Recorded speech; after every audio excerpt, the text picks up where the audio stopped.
Jean-Claude. Depuis 50 ans, le camp souverainiste a tout misé sur la démarche référendaire, sans jamais se demander si, dans la réalité, un référendum gagnant allait mener à une souveraineté effective.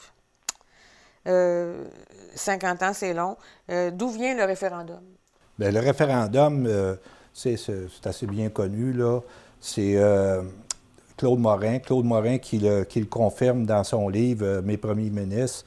Il dit « L'idée du référendum me fut involontairement suggérée en 1969 par 3 personnalités renommées, les grands mandarins fédéraux. » Ça, c'est très bien connu. Et puis, il dit parce qu'il y a eu une circonstance où Morin a été placé dans...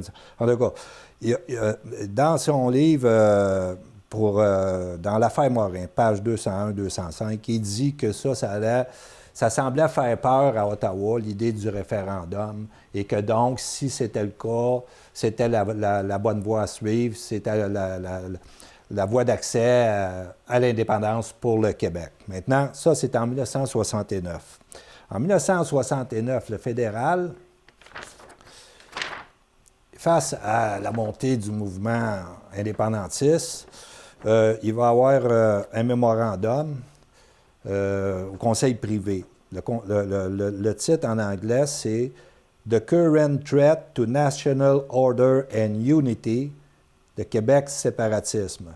Alors, donc, ça, c'est un mémorandum qui donne le feu vert aux services de renseignement, aux services de contre-espionnage, de considérer le mouvement souverainiste, qui est un mouvement démocratique, avec un parti démocratique, le Parti québécois, considéré comme un ennemi du Canada au même titre que l'URSS, et donc de prendre tous les moyens clandestins pour combattre ce mouvement-là. Et effectivement, ils vont, à un moment donné, émettre des communiqués du FLQ pour montrer que même après 70, il y avait encore une menace, et il allait poser des bombes. Et il y a une petite bombe qui a sauté dans les mains d'un agent, l'agent Sanson, l'agent de la GRC. Et donc ça a amené à 2 commissions d'enquête, toutes ces manœuvres-là. Clandestine. Et puis la commission Cable pour le Québec, la commission McDonald pour Ottawa. Et là, ils vont apprendre que, entre autres, il y a eu une opération clandestine pour voler la liste d'un parti politique démocratique, etc. Donc, on voit que les moyens... Pendant que Ottawa suggérait à Claude Morin de passer par le référendum, puis qu'au final, il laissait entendre qu'il allait jouer le jeu démocratique et reconnaître les résultats. Alors, on voit que dans leur intention véritable, c'était pas ça du tout, là.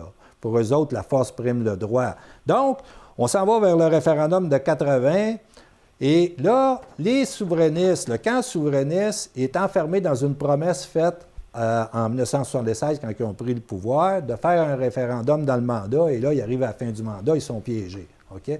Et là, il aurait pu sortir du piège en disant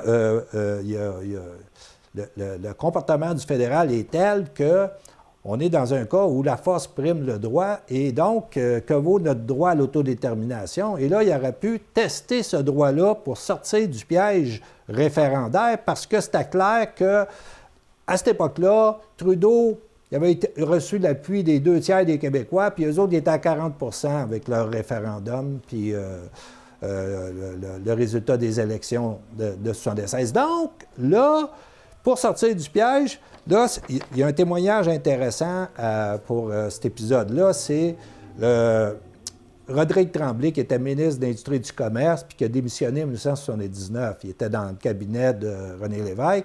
Et là, lui, il va leur dire, vous en allez à l'abattoir, là. C'est clair, là.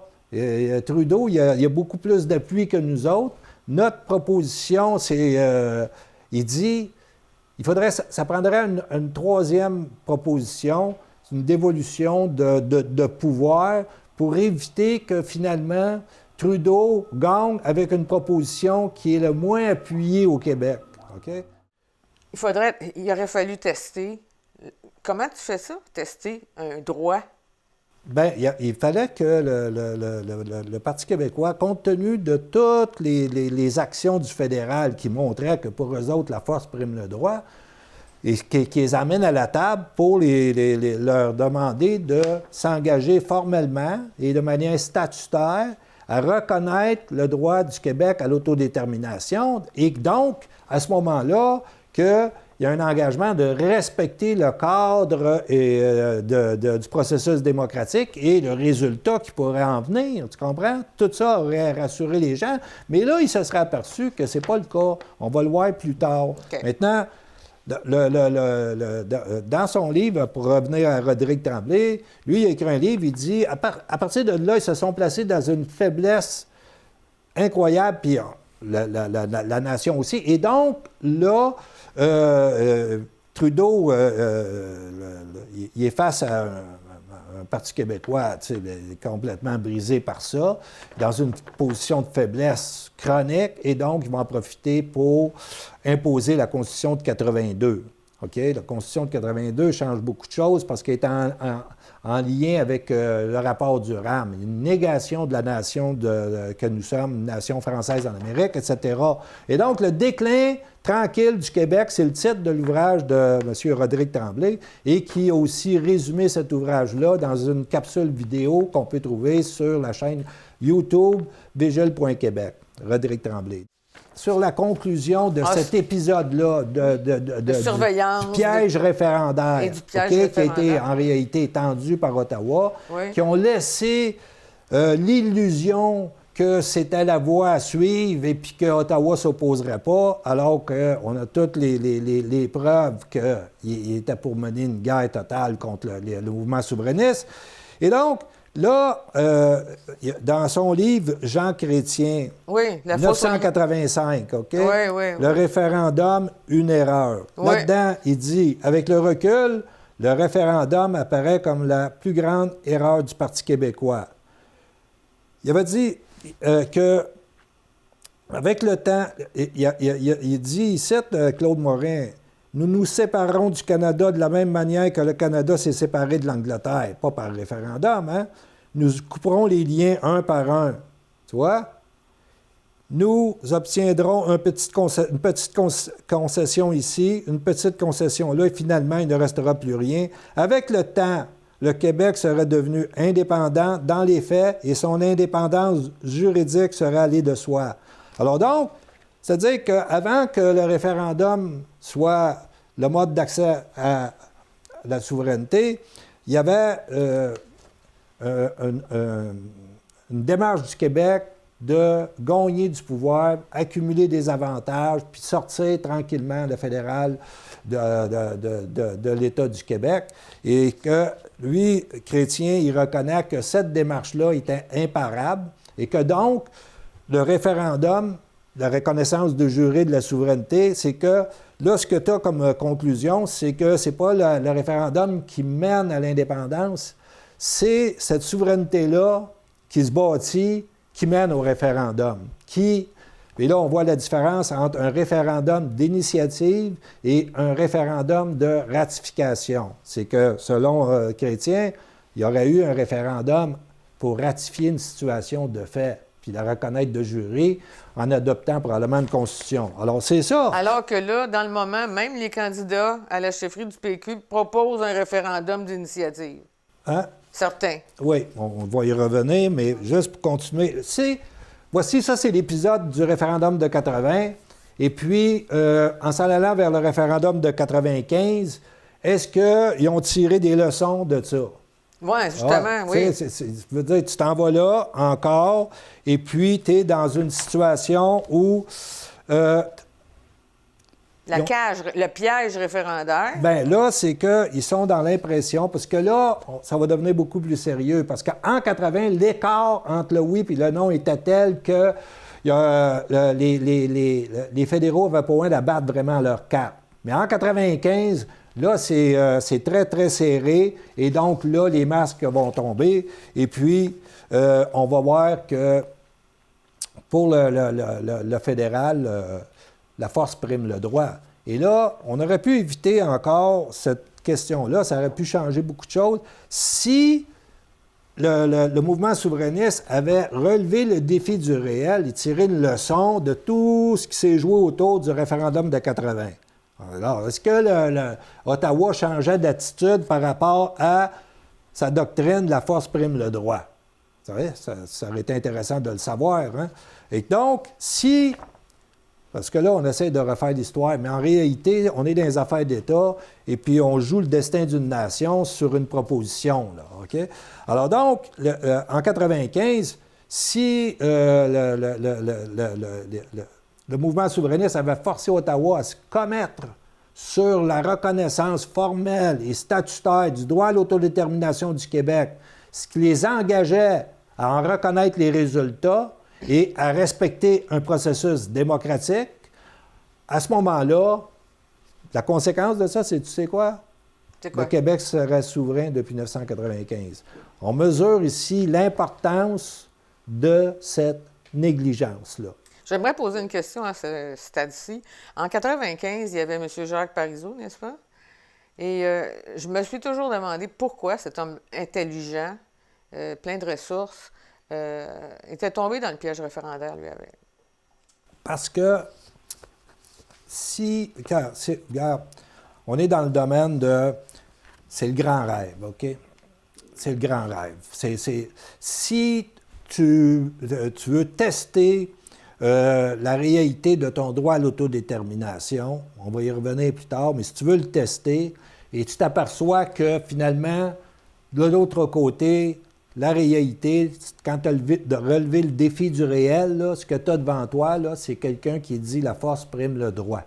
Ouais. Alors, c'est comme un peu le deuil du rêve là, pour un mouvement. Tu comprends?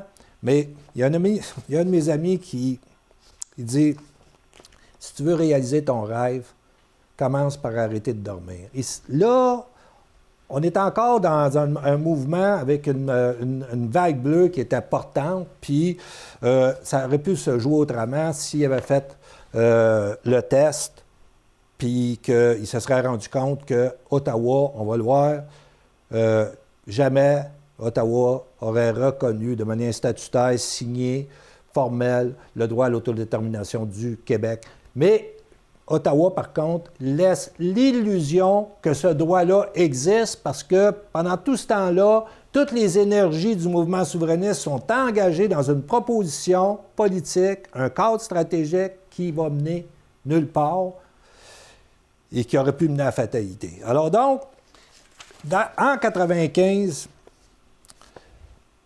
la position d'Ottawa, c'est important de comprendre qu'il y a deux conditions pour arriver à un changement de statut d'un État. Ouais. Les deux conditions sont la reconnaissance internationale du nouveau statut et sur le contrôle effectif du territoire par cet État-là. Exercer toutes nos compétences sur le territoire. C'est exactement ça. Ce sont les deux conditions. Donc, on va voir la première condition. La première condition, c'est que si on est dans la proposition que le référendum est gagnant, qu'ils n'ont pas volé, bon, il est gagnant, OK? Ils ont, peu importe. Ouais. Et que la position d'Ottawa, c'était quoi? On va l'apprendre au cours des années qui vont suivre, OK? Ouais, ouais. Et puis, c'était connu qu'il allait contester le résultat. La question n'était pas claire, la majorité n'était pas claire, c'était le flou pour justifier l'arbitraire d'une non-reconnaissance. Tu vois que c'est Et l'attitude des souverainistes, c'était de dire, la souveraineté de province, là, ça va se décider au Québec. Mais non, ça ne se décide pas au Québec, ça se décide à Ottawa, à Londres, à Washington, à Paris, ça se décide à l'international. C'est la reconnaissance internationale, c'est le premier principe, OK? Alors donc, dans son livre, Iron Man, le journaliste Lawrence Martin révèle que le premier ministre du Canada, Jean Chrétien, aurait rejeté un oui victorieux. Ça, on le sait qu'il l'aurait rejeté. Il a confié à Lawrence, aurait alors dit « Nous avons compris le message de la population, mais ce n'est pas de briser le pays. À 50+1, je n'étais pas pour laisser aller le pays. » Jean Chrétien. C'est clair, clair, clair. Le référendum, c'était pas « Ah là, la séparation, il faut dire non, séparation ». Non, c'était juste consultatif, finalement. C'est ça qu'il dit. OK? Et puis, on apprend que, par surcroît, il affirme que les forces armées canadiennes étaient prêtes à protéger les édifices fédéraux. Ça, c'est un prétexte pour venir ici avec l'armée. OK? Et puis, dans son livre, un autre livre qui nous révèle la réalité de la situation pour Ottawa, c'est-à-dire la contestation du statut. C'est-à-dire, dans le livre de Shawinigan Fox, l'auteur Bob Plamondon nous livre le plan secret de Jean Chrétien en cas de victoire du oui en 1995. Alors donc, Chrétien, lui, ouais, vous avez fait un référendum. Le fédéral aussi va en faire un au Québec pour valider votre référendum. Alors, le référendum du fédéral au Québec, c'est, gars, la question, c'est, voulez-vous... c'est eux autres qui opposent. Voulez-vous vous séparer et souffrir éternellement, là? Oui. Puis, gars, ça vous prend 60 OK? On comprend ça. Mais même ça, si ça avait gagné, là, le fédéral faisait un référendum pan-canadien pour valider celui-là. On comprend-tu que le respect du droit démocratique du Québec, il n'y en avait rien à foutre? Le fait que Ottawa aurait contesté et nous emmené dans cette dynamique-là, tu comprends? Politique, là, de guerre. J'en veux-tu un autre référendum et un autre référendum? Tout ça, cette position-là d'Ottawa aurait influencé d'autres États à l'international concernant la reconnaissance du nouveau statut du Québec. C'est-à-dire dire non, c'est ça. Reconnaître. C'est ça. Et là, on a Londres. Et là, ici, c'est important parce que ce qu'on fait, Céline, c'est qu'on examine les deux conditions. Ça fait que une lecture le plus critique possible, OK? Les conditions pour qu'un oui gagnant mène effectivement à la souveraineté du Québec et non pas à... Okay? On est en train de faire la démonstration que c'est ça. Ouais. Et donc, celui qui a travaillé, parce que c'est important de le dire, celui qui a travaillé sur aller examiner exactement la position des acteurs étatiques, à l'international, ceux qui pesaient dans la décision, là, OK? C'est Frédéric Bastien qui a documenté la bataille de Londres, là, OK? Et là, Frédéric Bastien, il nous dit, concernant Londres, parce qu'il a interviewé des acteurs qui... qui étaient ceux qui allaient se prononcer. OK? Pas un journaliste qui fait de la spéculation, le gars. C'est ça. OK? Donc, à Londres, il dit, Malcolm Rifkin, il a parlé avec lui, ministre britannique des Affaires étrangères à l'époque du référendum de 1995. Bon, bien, tu parles-tu à la bonne personne, là? Il m'a affirmé que Londres aurait reconnu une indépendance québécoise agréée par Ottawa. Fait qu'on vient de voir que, regarde, Ottawa nous faisait galoper dans une série de référendums. Il n'y avait pas de les reconnaissance. conditions n'étaient pas réunies, là, OK? Je lui ai demandé si son gouvernement aurait reconnu une victoire du oui, même serrée, alors que nous savons aujourd'hui que les fédéraux auraient refusé un tel résultat. Sa réponse était claire. Londres reconnaît les nouveaux États dans la mesure où leur gouvernement exerce de facto le pouvoir et dont le statut international n'est pas contesté. Donc, on ne peut pas tirer de ça la conclusion que Londres aurait reconnu le statut dans le contexte où on est appoigné avec Ottawa dans une guerre ouverte. OK? Ça ne serait pas arrivé, là. OK? Donc, tirer une conclusion que Londres nous aurait reconnu à contrario d'Ottawa, puis... Londres n'avait aucune garantie. Non, il n'y avait pas de garantie de ce côté-là. Donc, les États-Unis... Il était pour se fier sur qu'est-ce que les États-Unis... Il allait beaucoup être influencé par la position américaine. Donc, la position américaine, en 1995, on la connaît grâce au Clinton Paper. Ça, c'est, dans le cas d'une victoire du oui, la position américaine. Okay? Là, c'est important de le citer. C'est « Even if Quebec voters had said yes », to creating an independent country in 1995, new release documents show the United States government wasn't prepared to offer any guarantee of saying yes to the recognizing it c'est-à-dire le nouveau statut.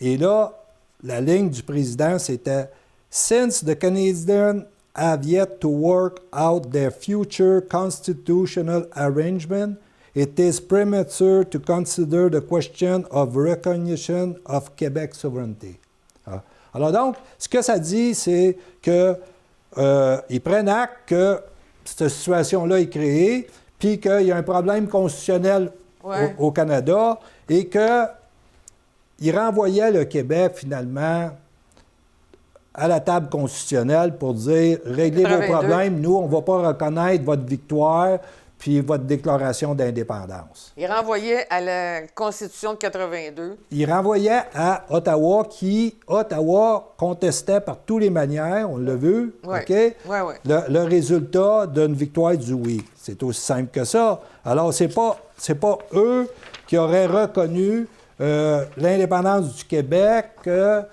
contre la contestation d'Ottawa. OK? Et puis, la position américaine, on peut revenir à 80, à partir du moment où... Parce que la position américaine, c'est qu'il y avait une ouverture pour qu'il y ait un arrangement constitutionnel reflète le fait que le Québec était une nation distincte dans le Canada qui pourrait avoir un statut qui irait dans ce sens-là. Ça faisait partie des intérêts américains d'avoir un peu de division au nord sur lesquelles divisions il aurait pu jouer. Okay? Alors donc, la position américaine en vue du référendum de 80, on la connaît parce qu'il y a un document qui a été publié par Wikileaks et puis la diplomatie américaine se sont fait comme sollicités par Ottawa naturellement pour torpiller le camp du oui, tu sais, comme genre de déclaration sur le risque économique vis-à-vis le marché américain, etc. Et ça aurait été pratiquement une fatalité pour le mouvement souverainiste de traîner cette menace-là. Okay? Sauf que ils ont, dans ce document-là, sur Wikileaks, vous allez avoir le lien, qui a été traduit en français, on va avoir le lien aussi, ils se disent, on ne va pas braquer complètement le Québec, on n'a pas d'intérêt à faire ça, on favorise plutôt une reconnaissance du statut particulier du Québec. C'est ça leur position aux Américains. Et puis c'est une position qui date des années 70, qui est en continuité, puis avec la déclaration que Clinton aurait fait en cas de victoire du oui. C'est ça, là. Et puis, il y a le fait que les États-Unis, dans ce contexte-là, examinent tous les scénarios potentiels. Et il y a eu un scénario qui a été proposé début 80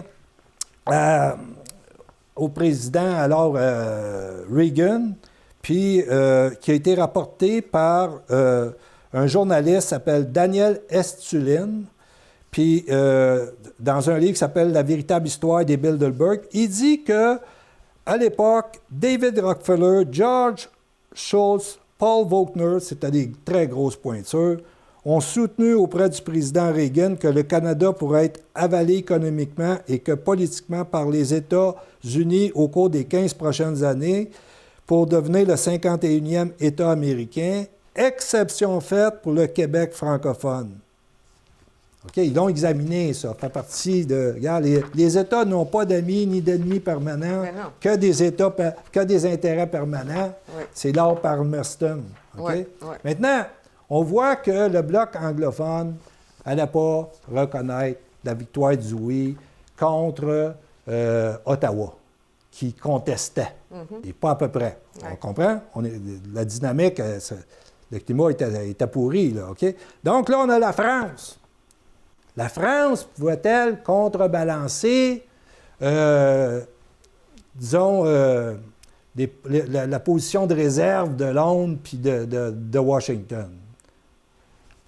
Le président Jacques Chirac, il s'est exprimé sur le référendum du Québec, celui de 1995, à l'émission Larry King, À quelques jours du référendum, Larry King demande à Jacques Chirac si la France serait prête, advenant la séparation du Québec, à reconnaître le nouveau gouvernement. Le président Chirac déclare « Si le référendum est affirmatif, le gouvernement reconnaît ce fait. » Donc, il prend acte qu'il y a une victoire du oui. OK?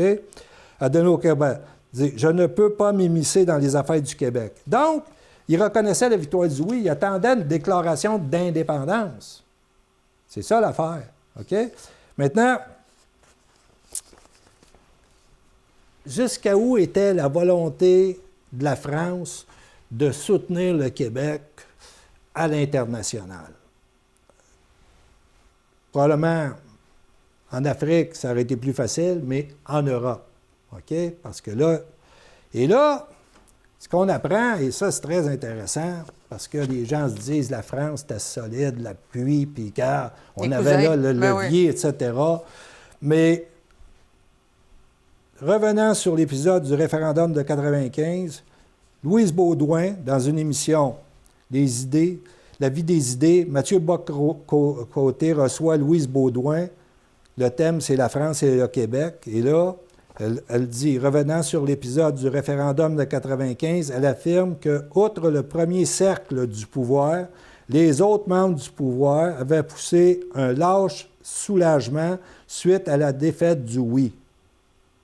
Tu comprends? Fait que tu avais un cercle, petit cercle, qui était résolument derrière le Québec, mais les autres, même, à l'intérieur du gouvernement français, ils ont laissé aller un lâche soulagement. Ça, c'est une phrase qui a une connotation historique lourde de sens. C'était quand s'en allait à la guerre, la Deuxième Guerre, puis que là, il y avait eu un accommodement avec Hitler et que donc le monde avait lâché, justement laissé aller un lâche soulagement, tu sais, qu'il n'y aurait pas de guerre. Bon. Michel Rocard, lui, avait confié que pour ce qui était des autres pays européens, le Québec devait assumer la mission de convaincre une majorité qui était réfractaire à la reconnaissance des résultats en cas de victoire du oui. Fait que le levier de la France, il n'allait pas contrebalancer, OK? Et la reconnaissance internationale, cette condition-là, en 1995, n'était pas réunie. Non. La condition d'exercer nos compétences, nos pleines compétences sur notre territoire. Ça, c'est la deuxième condition à réunir. Alors, qu'est-ce qui arrive avec celle-là? Bien, celle-là, c'est très clair, ça. C'est que la menace de partition, parce que pendant que Chrétien nous jouait sa partie référendum 1, 2, 3, 4, et il y avait la dynamique de la partition qui était enclenchée sur le territoire du Québec. Ça, c'est la condition, c'est d'exercer ton pouvoir sur l'ensemble de ton territoire. C'est la deuxième condition. Alors, est-ce qu'elle était réunie? Non. OK? Parce que là, on avait ouvert la porte à une dynamique de partition. Et puis c'est Dion qui nous le dit. Lors d'un entretien en 2007, Dion expliqua que le gouvernement fédéral avait commencé à examiner des scénarios possibles, y compris la mission ingrate de diviser le territoire et de décider qui devait posséder quoi. C'est un journaliste du Toronto Star qui rapporte ça. Elle est pourtant de taille. Devrait-il se surprendre? Stéphane Dion n'a jamais caché qu'il croyait que si le Canada était divisible, le Québec peut-être aussi. Pouvait l'être aussi. C'est ça. Donc, mais Stéphane Dion avait fait quel genre de partition, lui? C'est ça. Bon, mais la partition, on parle des 2/3 du territoire du Québec. Il faut comprendre que les 2/3 du territoire du Québec, ça a été acquis en 1898 et en 1912, et c'était cédé par Ottawa, et ça implique une entente sur les responsabilités du Québec vis-à-vis des Autochtones. C'est ça qui aurait été invoqué, parce que les Autochtones étaient tous contre la souveraineté du Québec et qu'eux autres, ils n'allaient pas jouer le jeu et ils allaient se mettre dans le côté du camp fédéral. Et puis donc, c'est les déclarations des chefs des Premières Nations à cette époque-là sont très, très claires. Matthew Kuncombe, le message est clair, nous ne serons pas séparés du Canada car nous avons refusé notre consentement. Les Mohawks, on a juste à voir qu'est-ce qui se passe maintenant pour savoir que tous ces gens-là qui était dans une position antagoniste totale vis-à-vis le gouvernement souverainiste, il n'était pas contrôlable. Okay? Donc, on n'avait pas le contrôle effectif de notre territoire. Et ça, à partir du moment où une dynamique de partition est enclenchée, c'est très difficile de ramener un contrôle là-dessus. Alors, rebrousserie le chemin. C'est ça, exactement ça. Alors donc, on est là-dedans. Oui, oui, oui. OK? La position des nations Cris et Inuits ont été clairement exprimées en commission parlementaire lors de l'audition de la loi 99 en l'an 2000. Alors, la loi 99 sur les droits et prérogatives du peuple et de l'État du Québec. Donc, l'État est territorial. Fait qu'eux autres, ils se disent, hey, votre État puis votre État territorial, là, regarde, on n'est pas là-dedans, nous autres. OK? On n'est pas là-dedans.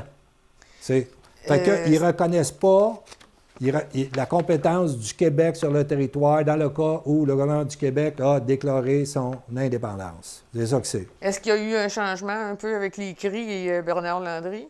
Oui, oui. Il y a un changement. Le risque est mitigé par rapport aux Cris, avec la paix des braves, et puis maintenant, avec la grande alliance que Legault vient de signer, là, petit à petit, le développement du Québec fait en sorte que l'État du Québec est un levier pour tirer ces populations-là vers le haut, mais ça n'exclut pas que dans le cas d'une déclaration d'indépendance, ils reviendraient sur leur position. Exactement. On va revenir sur le lien avec les Autochtones dans une autre capsule. Oui, oui, oui. Alors, la position des Cris en 1995 ouvrait la porte à la partition du territoire du Québec. Ils en auraient profité. Oui. Puis, dans le Nunavik, comprendre que en haut, au nord des Cris, les Inuits, eux autres, il y a un livre qui s'appelle La géopolitique d'une ambition inuite. OK? Et là-dedans, tu apprends qu'eux autres, ils se constituent, puis que leur rêve, c'est de se réunir avec les autres peuples inuits, puis ils n'ont rien à foutre de l'État du Québec dans ce projet-là. Tu comprends? OK. On a cette dynamique-là. OK? Pour les souverainistes, eux autres, ils sont dans le... Ils n'ont pas relevé le défi du réel à ce chapitre-là. OK? Ils se sont fiés à un avis de 5 experts internationaux qui sont venus à la commission Bélanger-Campeau en 92, après l'échec du Lac-Méch. Il y a eu une grande commission au Québec sur le statut du Québec. Et donc, la perspective d'un Québec souverain, cette commission-là, Bélanger-Campeau, ils ont reçu l'avis des experts, puis ces experts ont conclu à l'unanimité que le Québec souverain aurait le droit de conserver l'intégralité de son territoire et que les arguments en faveur de la partition du Québec étaient mal fondés sur le plan juridique.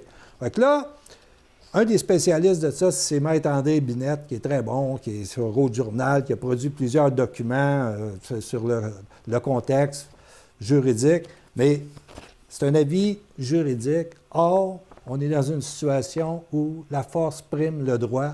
Donc, il n'y a pas de réconfort avec cet article-là, cet avis-là, pour les souverainistes. Okay? Mais quand tu veux rêver, OK, tu trouves un réconfort dans un tel avis. OK? Bon. Il y a le rêve, puis il y a le déni. C'est ça. Puis là, c'est sur la partition, parce que la partition va avoir cette menace-là très réelle, une fatalité pour le Québec. Oui, oui. OK? Elle va avoir un impact par la suite en 1996 avec le plan B, le renvoi à la Cour suprême. La Cour suprême, dans sa décision en 1998, le dit que dans les négociations, éventuellement, le territoire serait sur la table. Il n'est pas exclu.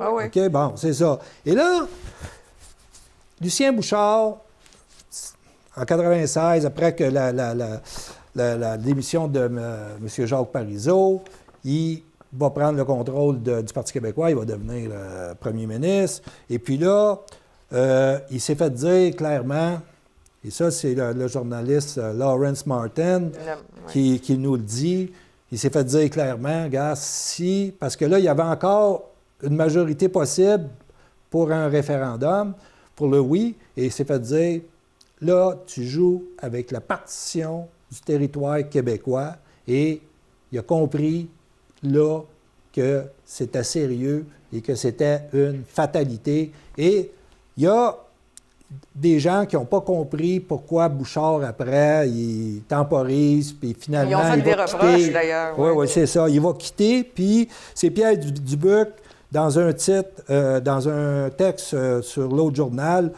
qui s'intitule Le Capitular, qui reproche, il dit « Le journaliste Lawrence Martin avait sans doute raison lorsqu'il a écrit dans la biographie qu'il a consacrée à Jean Chrétien que ce sont les menaces de partition du territoire québécois brandies par le camp fédéraliste qui ont fait reculer Lucien Bouchard. » C'est ça. Mais c'est parce que là, lui, Pierre Dubuc, il pense que le fameux avis des experts, ça garantissait tout, là. Mais dans la réalité, ça ne garantissait rien. On était face à une fatalité. OK? Alors ça nous amène à la réalité du droit à l'autodétermination sans effectivité. Ben c'est ça. C'est que, regarde, quand il ça joue... n'a pas été testé. Ben non. Quand le fédéral, pour qui la force prime le droit tout le long, puis la manifestation est continuelle, et puis après, avant 80, on l'a vu, puis en s'en allant vers 95, là, le mouvement souverainiste relève jamais le défi du réel. OK? Et après 95, là, ça vient... Là, regarde, toutes les cartes sont sur la table, on va te couper en morceaux. C'est clair. Fait que là, si tu me dis, non, la force prime pas le droit, un problème, là. OK? Tu sais, si tu veux réaliser ton rêve, arrête de dormir. C'est la première chose à faire. Fait que là, on arrête de dormir. Et puis, le droit, c'est dans ces conditions-là où la force prime le droit, que vaut le droit à l'autodétermination du Québec? OK? Bien, c'est une fiction politique que tu dis depuis 50 ans? Ben oui. Ben, c'est parce que, regarde, c'est un droit qui est acquis pour nous au Québec. On ne peut pas dire, nous, on n'a pas de droit à l'autodétermination. On l'a pour nous. Mais ce droit d'autodétermination-là, est-ce qu'il est reconnu par l'État fédéral? Ils nous ont donné l'illusion qu'ils le reconnaissaient parce qu'ils participaient à la joute. Et à cette joute-là, tu sais... Bien, d'ailleurs, c'est arrivé, le fédéral a refusé de reconnaître de manière formelle et statutaire le droit à l'autodétermination du Québec à 3 reprises. Ben oui, c'est ce que je dis, puis je le répète à l'occasion. Écoute, c'est que le droit à l'autodétermination, s'il est reconnu formellement de manière statutaire, signé, engagement du fédéral, respecter le cadre du processus de consultation, ensuite la décision qui vient. OK? Si ça avait été fait avant 1995, le Québec serait souverain. En ce moment, oui, parce qu'on aurait eu les inquiets là, qui manquaient, les quelques-uns, tu les aurais eus, puis il n'y aurait pas triché, etc. Bon, gagnant, c'est tout. OK? Puis on était souverain depuis 1995. C'est pas une question anodine, là. OK? Et donc, il y a eu des moments où le mouvement souverainiste avait le fédéral et qui se prononçait sur le droit à l'autodétermination de manière formelle et statutaire pour en renier la reconnaissance. Il y en a 3. Ouais. 3 moments. OK? Ici, on les réunit dans cette capsule. T'en parles. C'est ça. Le premier moment, c'est le comité mixte de la Chambre des communes et du Sénat. C'est une grande commission qui a été faite, ce comité-là, composé de 10 sénateurs, 20 députés. Ils ont fait des consultations, etc. Puis, ça, c'était en 71, hein? Oui, c'est début des années 70. C'est après l'échec de Victoria, là où on demandait « Ouais, qu'est-ce qui va arriver avec le Québec? Il refuse de signer la Constitution, l'amendement, blablabla. » OK? Alors, ils vont faire quoi? Ils vont se séparer? C'est quoi le... Et donc, c'est dans ce contexte-là que cette commission-là cherche à voir, à préciser la situation. Et ils vont produire le rapport le 16 mars 1972, 2 ans après sa création. C'était presque 1 an après le rejet par le Québec de la Charte de Victoria. OK? Maintenant, sur la question la plus chaude de toutes, celle de l'autodétermination du Québec, le consensus ne fut pas possible. Oh. OK? Signe des temps. La commission mixte ne peut éviter d'évoquer cette question au chapitre 7, mais en des termes d'une extrême précaution. Ils disent « La préambule de la Constitution devrait reconnaître que l'existence de la société canadienne tient au libre consentement de ses citoyens, à leur volonté commune de vivre ensemble et que tout différend entre eux devait être réglé par des moyens pacifiques. » On venait de sortir de la crise d'octobre. Mais tu vois que cette terminologie-là, ça n'a aucune valeur statutaire. Oui, puis on va retrouver ça avec... Citoyens, comme si des citoyens, quelque part, décident qu'ils sortent du Canada, eux autres. Non, c'était le Québec qui était en cause. Oui, OK? C'est ça, c'est un État. Mais à un moment donné, les citoyens d'une partie du Canada, se déclarant démocratiquement en faveur d'une politique historique qui serait opposée au maintien du régime actuel. Le maintien du régime actuel, ça veut dire la Constitution de 1867. Puis là, ça peut te mener à une autre constitution. Tu comprends? Bon, donc, maintien du régime actuel, c'est par la négociation politique et non par le recours à la force militaire ou à d'autres forces coercitives qu'il faudrait régler le désaccord. OK? Là, c'est la crise d'octobre qui est proche. OK? Encore, OK? Par la négociation politique. Bien, t'as-tu négocié longtemps? Non. Ça fait-tu longtemps que tu négocies? Oui. Tu sais? T'en vas-tu quelque part? Non. Bon. Ces principes ne constituaient qu'un minimum pour 2 membres du comité mixte, le député libéral Pierre Debanné et le sénateur conservateur Martial Asselin, qui insistèrent dans un rapport dissident pour que la Constitution canadienne contienne la reconnaissance expresse du droit formel, statutaire, fondamental du droit à l'autodétermination du Québec. Il y était 2. Oui, il était 2 du Québec. C'était pas des souverainistes, là. Non, mais il était des députés du Québec, puis il était dans cette ligne politique-là. Ce rapport dissident ne fut pas consigné au rapport du comité qui en refusa le dépôt officiel au Parlement. Ça, c'est la première affaire.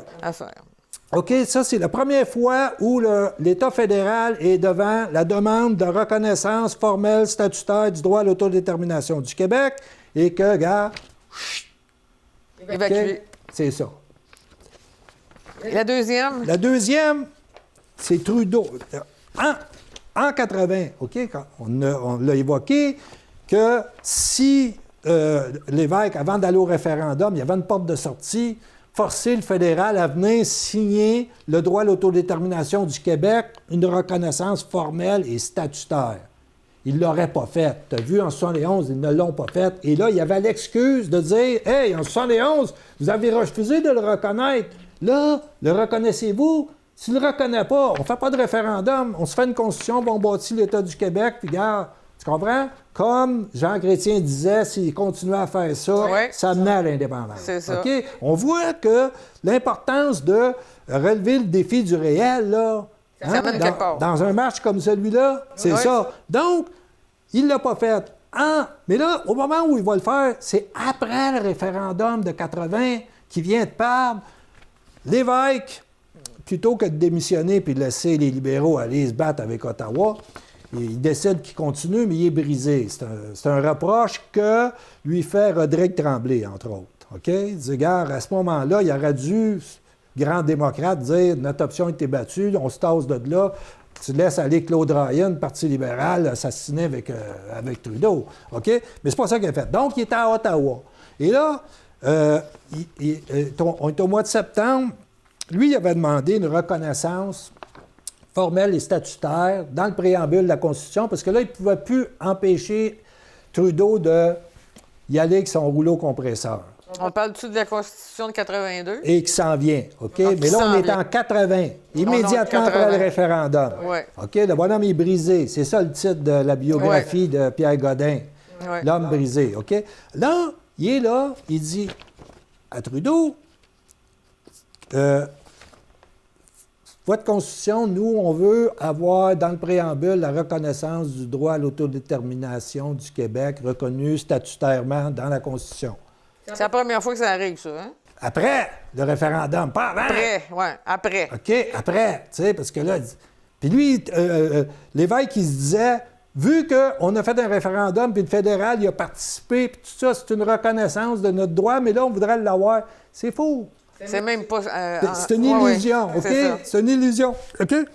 Bon, ce droit, les Québécois l'ont exercé pour la première fois au référendum, rappelle-t-il à Trudeau. Ottawa et le reste du Canada l'ont reconnu puisque le premier ministre fédéral et certains premiers ministres des provinces ont participé. Bon, c'est l'acquis le plus précieux du référendum. La future Constitution devra reconnaître le droit du Québec à son autodétermination.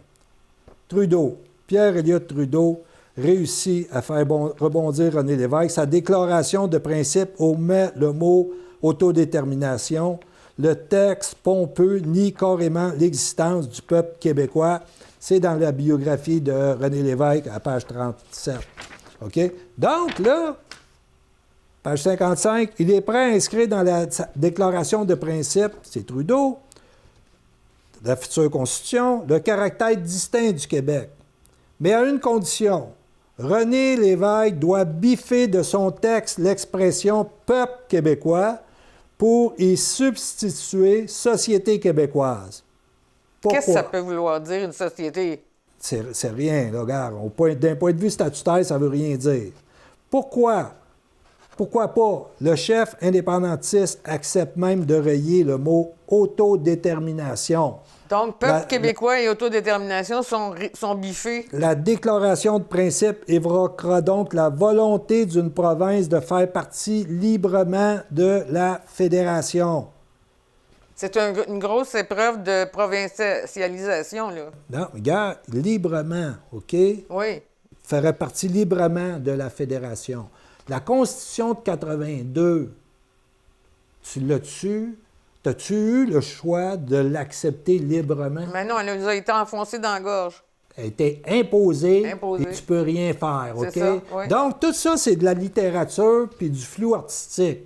Il y a juste une chose de vrai, c'est le droit à l'autodétermination pour un peuple, pas une société. Oui, c'est ça, exactement. OK? Donc, tu vois le manque de doctrine d'État de ce mouvement souverainiste-là, de René Lévesque. C'est clair, là, OK? C'est comme si on s'était retrouvés sous la gouvernance de bandits, hein? Non, c'est...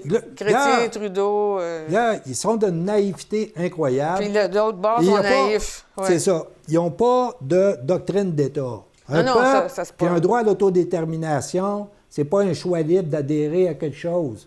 Tu comprends? C'est pas ça du tout, là. Mais la confiance aveugle dans le fédéral, en tout cas, bon. Non, c'est juste, regarde, c'est juste pour souligner que ce mouvement souverainiste-là n'avait aucune doctrine d'État, parce que là, c'est le chef du mouvement qui parle, puis qui est face à l'État fédéral, et là, c'est clair, ça tombe.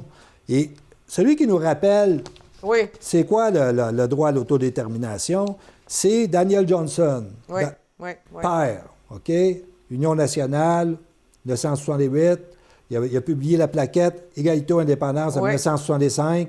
Et là, il dit, OK, c'est le dernier premier ministre qui avait une doctrine d'État. Toutes les autres, nomme-les toutes, là, aucun. OK? Puis c'est grave de conséquences. Très. OK? Oui. Il dit, Daniel Johnson, à page 120, le droit à l'autodétermination pour la nation canadienne-française est de cet ordre. C'est un patrimoine collectif que je considère comme définitivement acquis et que je ne consentirai jamais à remettre en jeu dans une négociation. Dans aucune négociation. OK? Oui. Tu comprends?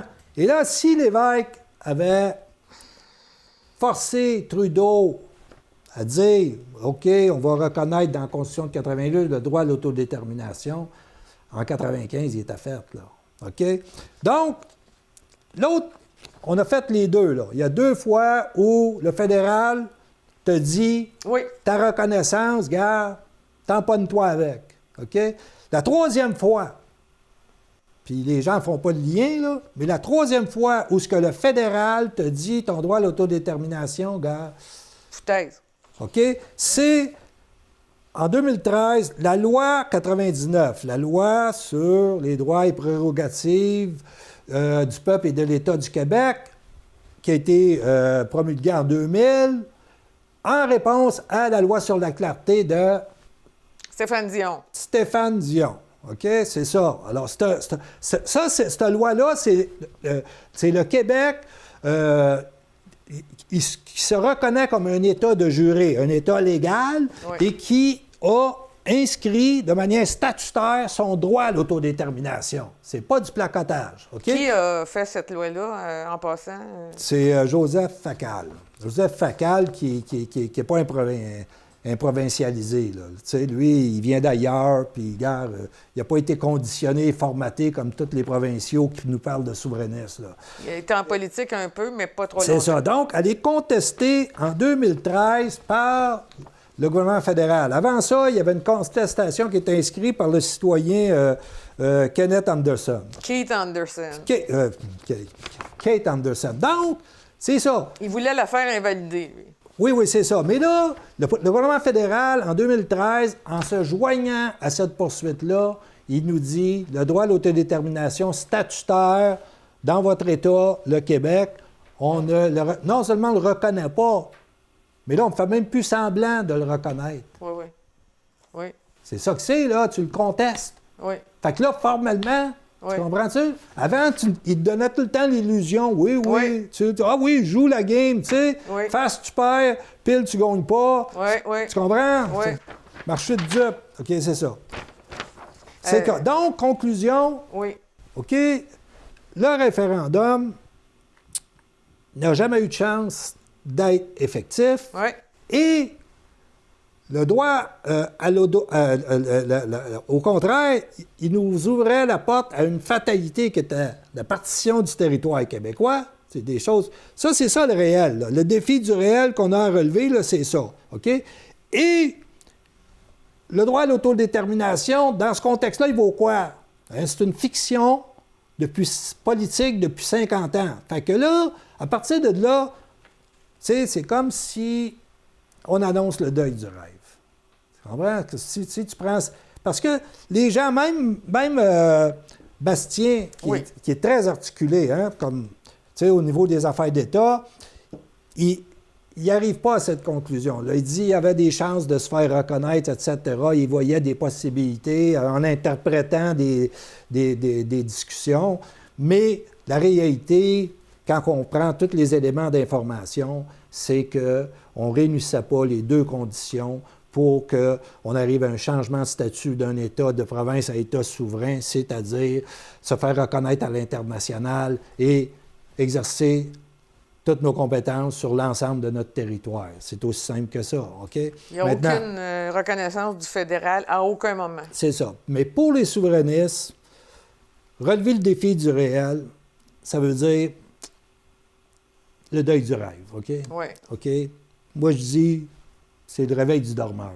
Oui. Tu sais, parce qu'on est dans un cadre stratégique, dans ce cadre-là, perdant, qui a mené au déclin tranquille, puis là, ça s'en va d'une façon critique, OK, le déclin de la nation.